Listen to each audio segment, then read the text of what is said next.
talaga pumutok ang gago. Shit. Anong kailangan mo? Ba't nagmamiyaw-miyaw yan?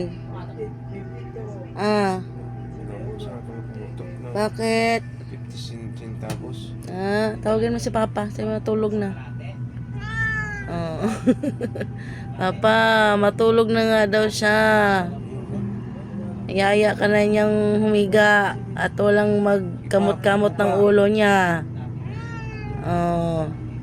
Tawagin mo. Tawagin mo si Papa. Natulog na. Tawagin mo. Sige na. Natulog na. Dali. Sige na, walang kakamot ng ulo mo. Sige na. Ayaw na niya. Ano? Higa na lang siya dito sa tabi ko.